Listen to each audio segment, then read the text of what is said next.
Your dog ran to the door the second you got home today. Tail going, whole body wiggling, eyes locked on yours like you just returned from a decade-long voyage. That moment? That's pure love with no conditions attached. But here's what most dog owners never think about. That same dog who worships you completely may have spent part of their day quietly hurting. Not because you're cruel, not because you don't care, but because the most emotionally damaging things we do to our dogs are things we'd never even classify as harmful. Today, we're going through 7 of them, all rooted in real canine behavior science. Number 5 is the one that completely shifts how most people view their relationship with their dog. Stay until the end. I've got a simple 1-week challenge that could transform your bond forever. Let's get into it. Number 1, laughing at their fear instead of honoring it. Thunder rumbles. Your dog crawls under the bed. And honestly, it's kind of adorable. So you laugh, maybe film it, say, "It's fine, you're being silly."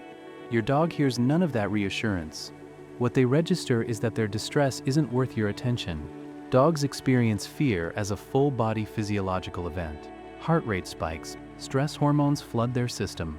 Animal behaviorists call the owner's amusement an invalidation response. And dogs whose fears are consistently dismissed show higher baseline anxiety over time. You don't need to reinforce the panic, but you do need to acknowledge it. A calm presence, a steady hand, that's the difference between a dog who feels held and one who learns to panic alone. Number 2, using their name as a warning. Max said slowly, low voice. You know that tone, and so does your dog. That's the problem.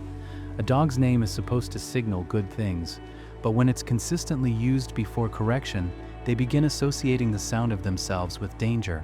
Dogs whose name mostly means trouble start flinching, avoiding eye contact or refusing to come when called, not out of stubbornness, but self-protection. The fix: say their name only when something good follows. A treat, a belly rub, a game. Rebuild that word until it means what it was always meant to mean. I see you, and I'm glad you're here. Number 3, forcing socialization they never asked for. The dog park looks like a dream, but your dog has been pressed against your legs since you arrived, and you keep nudging them. Go on, go play. Not every dog is social by nature, and that is not a flaw. It is personality. Forcing an anxious dog into overstimulating environments doesn't build confidence, it depletes it. Canine psychologists call this flooding, and it's one of the fastest paths to long-term reactivity. The real act of love is following their lead. If they want to sniff the fence alone, let them. Respecting their pace communicates something powerful, that their comfort matters more to you than what looks good from the outside. Number 4, teasing them even playfully. Pretending to throw the ball, holding a treat just out of reach. These feel like fun. To your dog, they feel like broken promises. Dogs build trust through predictability. When you signal something good is coming, and then withdraw it for your amusement, you teach them that your signals can't be trusted. Research shows dogs who are frequently teased show measurably less willingness to cooperate with their owners over time. They stop trying because trying has led to disappointment enough times. Real play is play where your dog wins sometimes, where the ball actually gets thrown. That's how trust is built, not through withholding, but through following through. Number 5, punishing their fear instead of comforting it.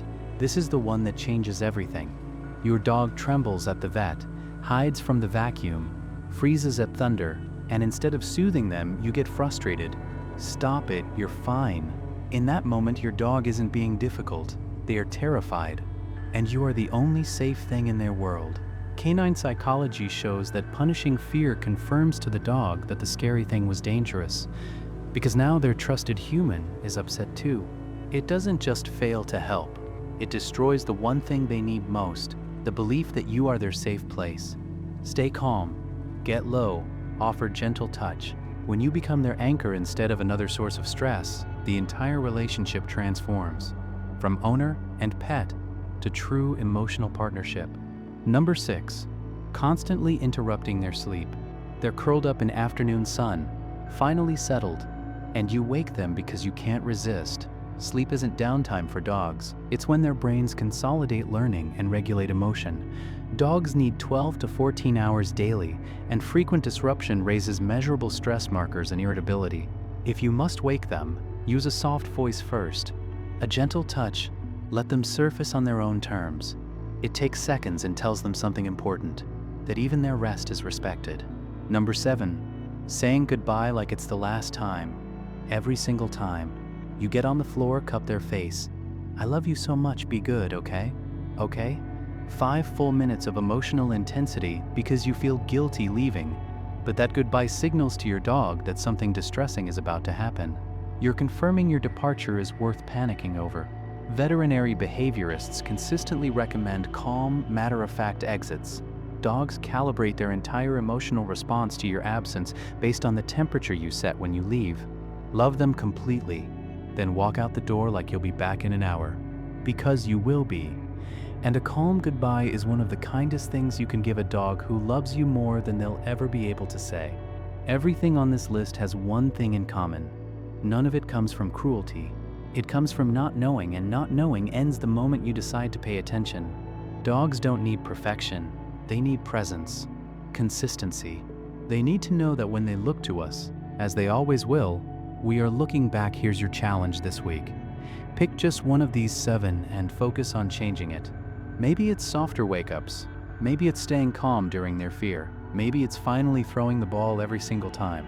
Your dog will notice immediately because they've been paying attention to you since day 1. If this video made you pause even once, smash that like button so more dog parents can see it. Drop in the comments which number hit closest to home and which one are you committing to change this week. I read every single comment. Subscribe and turn on notifications. Now close the screen, go find your dog. Let them know they're not invisible. That's all they've ever wanted from you.